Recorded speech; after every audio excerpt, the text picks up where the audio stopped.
Hi, and welcome to the Fresh Performing Arts Project. We're super excited today. We've got Aaron Campbell, who has the most eclectic career, dancer, Paris, musical theatre, and then like driving the car in the latest ad. So, hi, Aaron.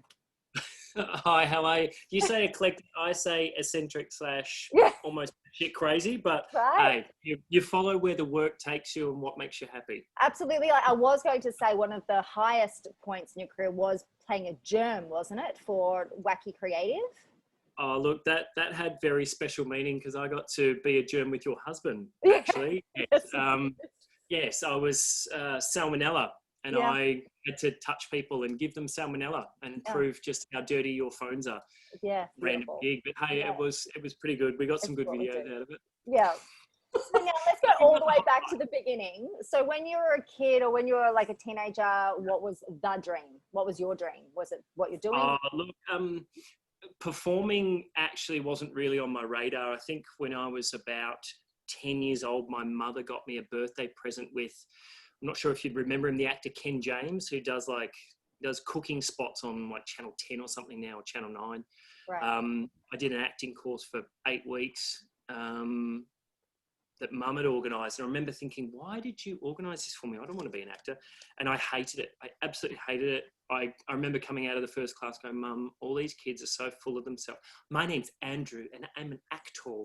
And I thought it was just horrendous. So that was me in acting. I got kicked out of drama class in year 9 for talking. I got kicked out of the only high school musical where I was going to work as backstage staff because I was talking.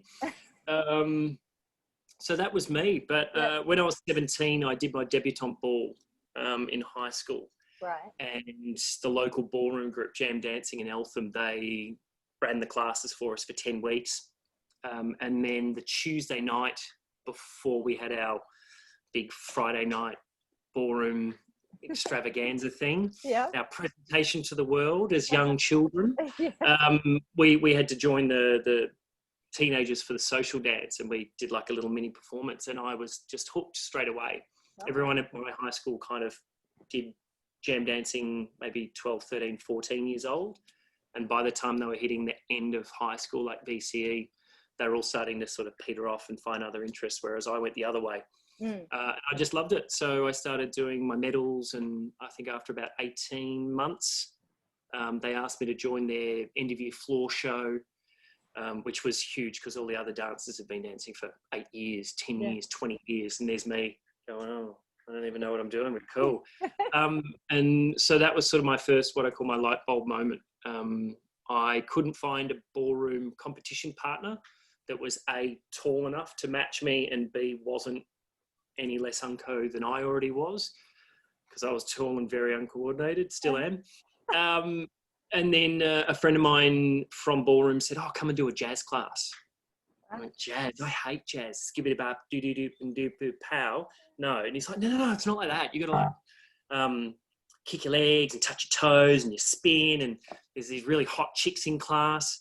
I went, oh, okay, hot chicks, yeah, cool, I'm there. So, yeah, I was 3 months off of turning 21, and I went along and did my first jazz class, a beginner jazz, with a friend of mine, Nick Coford, now Nick Bunnell, a long, long time ago. My mate didn't turn up, and little did I know that everyone that was in the class, the girls were about 15 years old, and there was me almost 21 thinking, wow, I couldn't feel any more uncomfortable if I tried. Mm-hmm.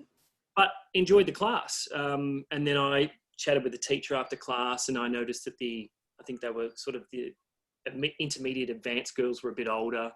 And we chatted for a while, and then the advanced class started and they were older again. I went, oh, so if I just get really good, I can get into the class with the girls that are like my age. So, you know, originally it started out, I just wanted to learn some moves for the podiums at nightclubs. And then I just found I absolutely loved it. And it's literally just shot off like that. I had a 17 and a half year career, 11 years almost overseas. And then just when I came home to start a family and retire, I got into Dirty Dancing, the musical. Yeah. Very, very strangely. And that was a really wonderful experience. I got to understudy the lead. I went on a lot.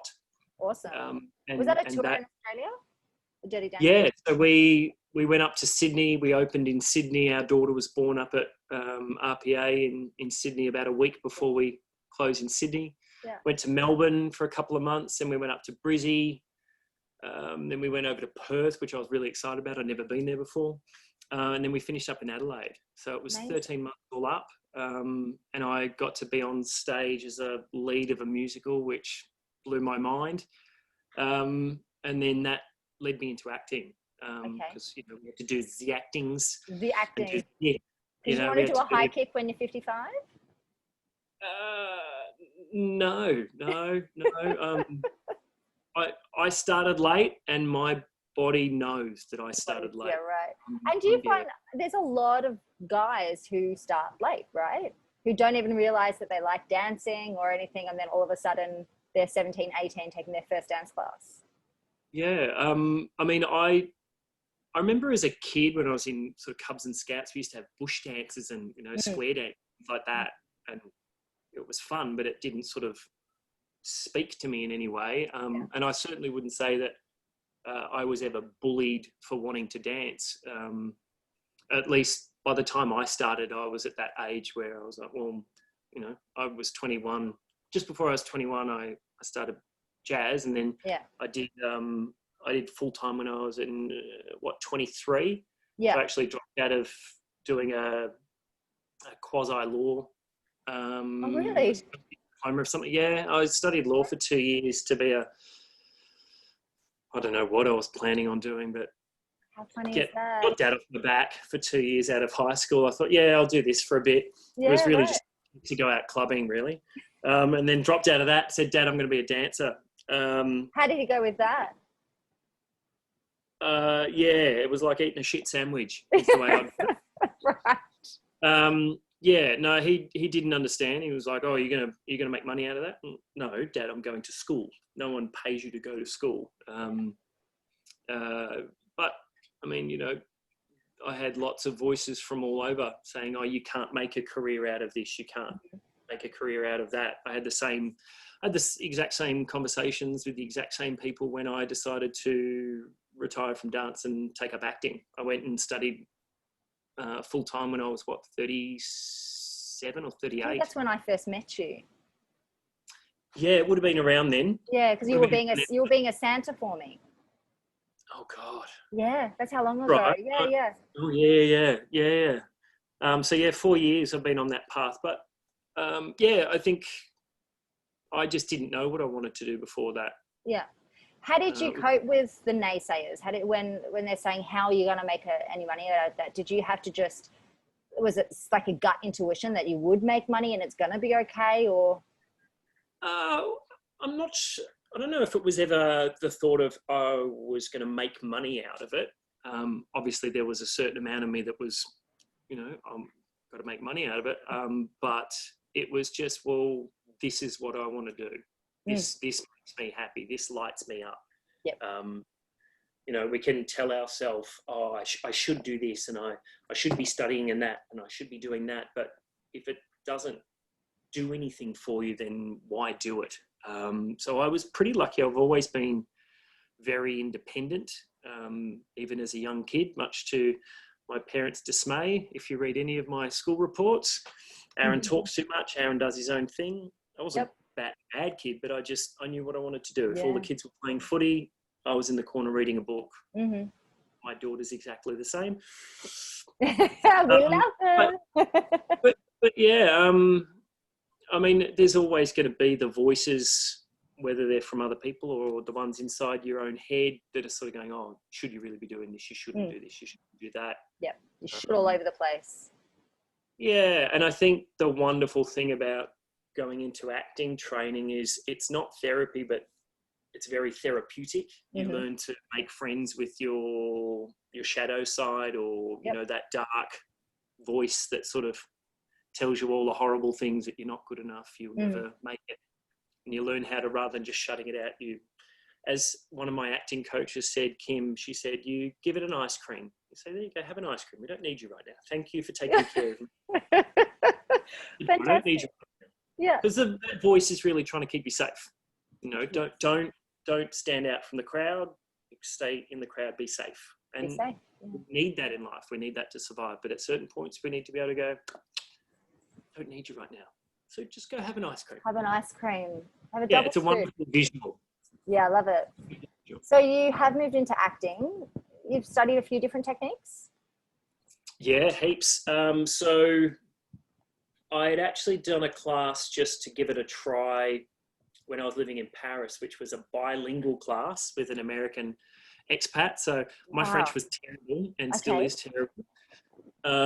But it was enough for me to go, oh, this is interesting. Yep. When I move home, I'd like to continue. But of course, I got home and I needed to get a job, and my wife got pregnant, and I had to do all the serious things. Yes. And then after Dirty Dancing, I had shoulder surgery. I tore my supraspinatus. So I thought, I've got some time where I can't dance anyway, so let's go to acting. So I started with classes at 16th Street Studios. Yep. So I was training in voice with Molly Meldrum's brother, Rob Meldrum. Right. Which was wonderful. And then I was doing sensory work, which is kind of like a path into what people know as the method. Stanislavski technique in a way. And also Meisner technique with a guy named Justin Lehman, who I still train with to this day, although currently on pause. Yes. I tried a few other schools, but they didn't sort of have the work ethic and the drive to develop a craft. When I danced, I only wanted to do enough classes to get a gig. I was quite lazy. I hated going to ballet. My body at 21 was going, what are you doing? So at 23, it was like, this is no. Yeah. And tap, I was hungover most of the time, let's be honest, at 23. So the idea of people tapping out of time drove me insane. So I still can't tap to save myself, unfortunately. But I didn't have the work ethic. I just wanted to be working, and I did. I was working straight away as a dancer. I learnt on the job, whereas with acting, I've come in with a much more mature mindset. So I'm actually really interested in getting better. So I went and did full time, got exposed to lots of different techniques. Some spoke to me more than others, but at the same time, even 3-4 years down the track, stuff that at the time didn't necessarily click, I could be on set and I'll go, now I get it. Or at least now sometimes to this level. And then in a couple more years, it'll go, oh, now I get it even deeper and deeper. So it's got to simmer sometimes. You won't walk into class and just go, oh, bing, I got it. Yep, got that. That's not like learning your ABCs. Exactly. It's, you can understand things intellectually, but until you really get it into your body, how does it feel? How does your core actually engage when you're turning? Oh, that's what it is. And then all of a sudden you go, oh, now I get it. Amazing. So yeah, lots of different techniques, lots and lots of different classes. I'm doing a lot of online learning at the moment, which has been wonderful. Actually, it's been a bit of a boon. As bad as COVID has been in many ways, it's actually given me time to do the things that I haven't had time to before because I was running around working a week and trying to be a halfway decent father and husband and occasionally even seeing friends. Yeah, occasionally. Most of the time on the job, though. Most of the time was just flat out working. So, and I keep growing this library of books and that I never get around to read. So I've managed to knock out a few of those and in the process buy like another replacement. So during COVID for your mental health, it's been online learning, lots of reading. What else have you been doing to kind of keep sane? Well, I've been a big fan of body weight training for a while, gym-wise stuff. I work as a PT across a couple of different gyms, and it's certainly not my passion, but I'm interested in it. And coming from a life of dance, and I was always lifting, so I had to be strong and take care of my body. Otherwise, I put my back out, and then I lose the job, or I don't get to get back up and dance again. But the last few years, certainly, I've been really concentrating on strengthening my body and repairing and rehabbing all the damage that I've done over the years of torturing it, doing 12 shows a week in France at 2 a.m. in the morning and all that ridiculous stuff. So I've actually set up a home gym in my carport. So I'm very lucky. I've got a set of rings there, and my dad helped me build some little P-bars, and I've just been finding, oh my God, there was a barbell that mum and dad gave me when I was 16. It was under the house covered in rust. Right, that's coming out. That's coming out. That's really heavy. I'll grab that. I've worked out how to do some exercises on our concrete mailbox out the front of the house. Right. So amazing. Yeah, you just kind of work it out. And I've got a wonderful online coach, Stretch, who coaches me. So that's between doing that sort of training, doing lots of reading, way too much playing the PlayStation and playing silly games with my 5-year-old. You got to kind of take your measure and take your pace. Mm-hmm. I was just, okay, now I'm going to read for the next hour, and then I'm going to study this. It's not how I work. That's not enjoyable. So I've been managed to do that. So you were saying that, you work outside of COVID time, you work as a PT. So my question around that is, so you're an actor, you're a dancer, but you're a PT. So what other jobs have you done to support yourself, support your wife, your daughter? Is it anything that's paid and that I don't consider work? And let me kind of explain that a little bit. Okay. Because everything is hard work. If you're not working hard, then you're probably not going to actually make your dreams come true. It's as simple as that. There's no easy way around it. At the same time, I know the stuff that I can do that anyone else would look at as work. But I enjoy it. For instance, one of the gyms that I work at, it's part of the Darebin Shire. And they put us onto a planting project for Indigenous plants. So over, I think, about 12 weeks, we'd planted 80,000 plants. Whoa. So it was just digging holes, mulching, sometimes in mud, freezing cold, just down on your hands and knees. And after a lifetime of back injuries and shoulder injuries, that stuff kind of hurts a bit more than when you're in your 20s. But at the same time, I actually really loved it. Because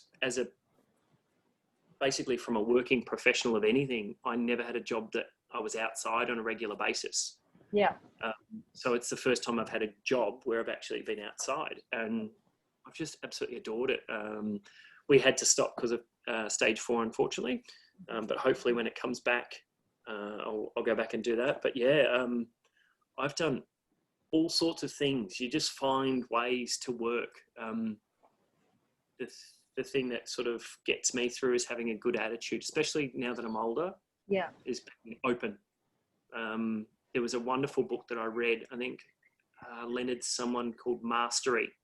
Okay. That on your path of becoming really excellent at something is to go in with this open learning attitude. The Zen masters are famous for, as a quote, which I will paraphrase, which is, I know nothing at all, but if you can go into every situation thinking, I don't know anything about this, what can I learn? It's fun. You take the pressure off yourself. You can actually make mistakes and you learn. That said, if someone gave me a job where I had to sit in an office on a computer for 8 hours a day, I just couldn't do it. It would absolutely kill my soul. So yeah, that is what I consider work. And I go, no, thanks. Yeah, beautiful. I wish somebody had spoken to me the way you just spoke then when I was younger, because I had this idea that I should know everything. I've done my training, therefore I should walk into this job being perfect. And but even if you haven't done the training, it's this silly thing that we put on us. So I catch myself all the time. You're chatting with someone and someone brings up a subject. Yeah. And I don't necessarily know anything about, and it's so easy and it's so habitual to go, yeah, I know what you're talking about. Yes. Just for the sake of agreement. Totally. Yeah. What does that, you end up getting yourself into a bit of a rabbit hole if that conversation keeps going. Because then you got nothing to, yeah. Yeah, or you walk away going, I still don't know anything about that, as opposed to going, what's that? Yeah. You just use that word. What does that word mean? Mm. All the books that I'm reading at the moment, I still, to this day, the words that I don't know, I look them up in a dictionary and I find out the exact meaning just to go, I know how to say that contextually in a conversation, but now I know exactly what that means. Yeah, great. And I wouldn't say I'm diligent enough to then go, all right, quizzical, I'm going to use that in 15 sentences a day. But, it's just a way of, I don't know that. It's okay not to know every word, the answer to every single thing. So if we're always learning at the moment, who's some of your mentors? Well, certainly physical wise, my coach Stretch, he's wonderful. I don't do a lot of sort of following people on Instagram. I'm not on Instagram. I fool around on Facebook and post videos of my daughter and I being silly and sort of keep an eye on my friends, but I don't sort of follow people per se, but it's more just the books that I'm reading. When I'm not wasting my time on the PlayStation, I try to choose things on Netflix that are actually of interest and worth it, will enrich me. And then occasionally I'll put on things like Zombieland and run around the house and pretend I'm shooting zombies because I'm a child. Yeah, of course. I expect nothing less. You know me too well. I do. Okay, so one of my last questions I've got for you. Yeah. Biggest challenge that you've had? I know you've had some pretty big injuries and that kind of thing. Would you put that down as the biggest challenge, or being a father and still working and that kind of work-life balance? What's some of your biggest challenges? Yeah. Well, physical wise, definitely. I've been very accident prone ever since I was little. I first hurt my back when I was about 14. And then all the way through dance, I was always going through different levels of managing back issues. So that's always been fun. God, how many surgeries have I had now? A few. I had a motorcycle accident almost 3 years ago on the 9th. It'll be 3 years. So I pretty badly damaged both my hands and wrists. I was actually working in 2 splints doing partner work. Work ethic. Absolutely. That was like a month after the first surgery. Right. Poor old Brooke, she was freaking out because every time she knocked my hand, I was like, it's fine. Remember, I got boxing wraps and wrapped my hands up so that you couldn't see the splints because they were black, so it looked like I had colour hands. Yeah, right. And then trying to do top hat work, and I couldn't. Stuff. So yeah, physical definitely. And I mean, the biggest one for that has been finding the right physical therapists, because there's a million and one physios and osteos, but you've got to find the right ones, especially if you're doing something like dance, because it's so much more than just kicking a footy. There's a lot of physios that'll work with football injuries and they go, oh yeah, we're fine with that. But they test your hamstring and they go, oh my God. You go, dude, I'm not even flexible. You obviously don't know how to work with my body, so you find someone else. Becoming a parent has obviously been massively challenging, because your available time pre-child, I thought I didn't have any time, and then you have a child, as you very well know. You 4 times over know, you couldn't think. That's why we stopped at 1. I was like, no more. You realise, oh God, no, now I've got this time.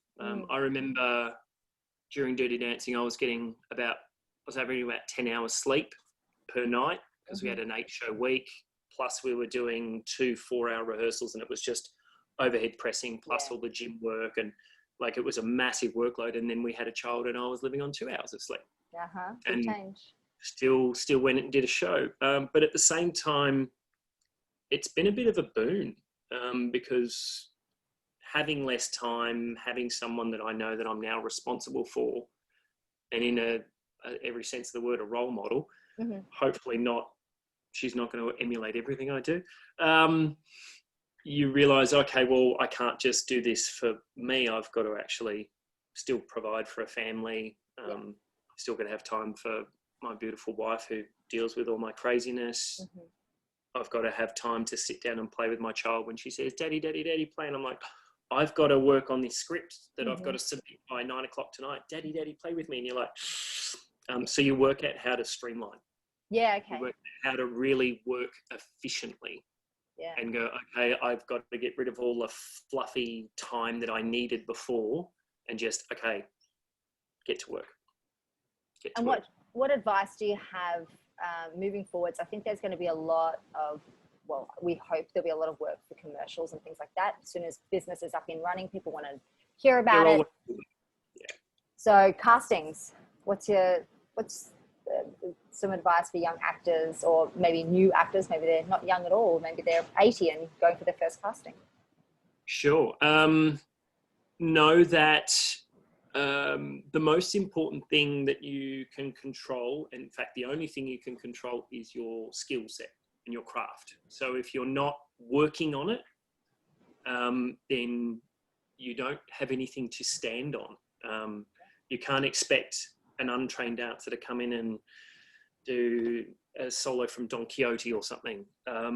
Just off the mark, they have to go and spend hours and hours training. It's exactly the same with acting. Lots of people try and pretend that, oh, I'm just going to be natural. But natural, yeah, it's got its own set of issues that I won't go into. But the only thing you can control is your craft. So go and train, find ways of training, ask around, get good recommendations. I'm more than happy to shoot through names of people to work with. Great. But then when you get in the room,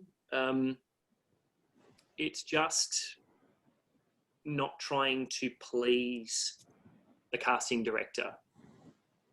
You can never work out what the director wants or the casting director wants.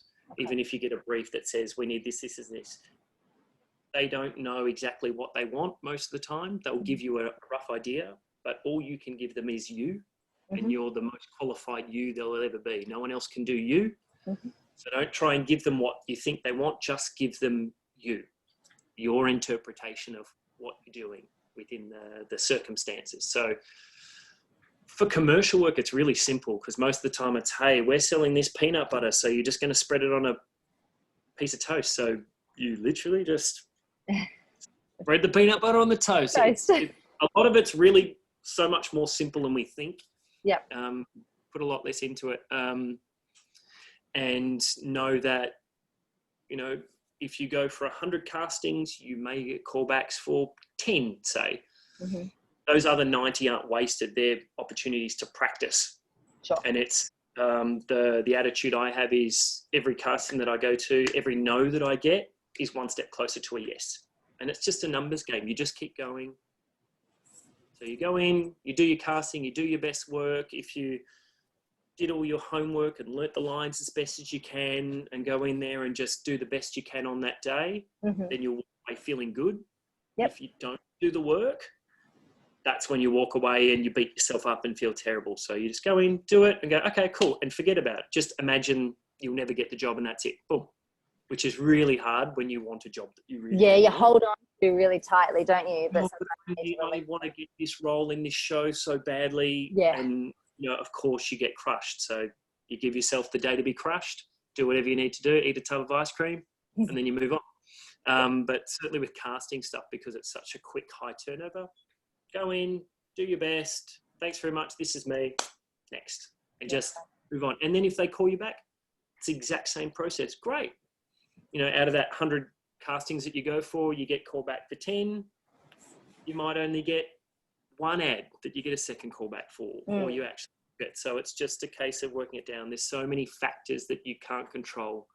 His eyes were too close. He's too tall. He's too short. His jaw's too wide. There's too much color in your beard. The other actor had nicer hair. Like, there's so many things you can't control. Sure. So you just go in, you do you. The more relaxed you can be and be comfortable just being you and putting yourself in that situation, that's the only thing. Amazing. Sorry, aren't I? No, amazing words there. Thanks so much, Aaron. I've had a ball chatting with you today. I've learned stuff. It's amazing. Yay. Look, we've all got things to learn. Yeah. I can't remember who it was, who the quote's by, but someone said that interesting people are interested. So the more we can be interested about other people and other things, we can't help but be changed and grow and learn, and thus become more interesting and, good attitude, open space to learn something new, and you'd be amazed what that attitude will get you with a shit ton of hard work.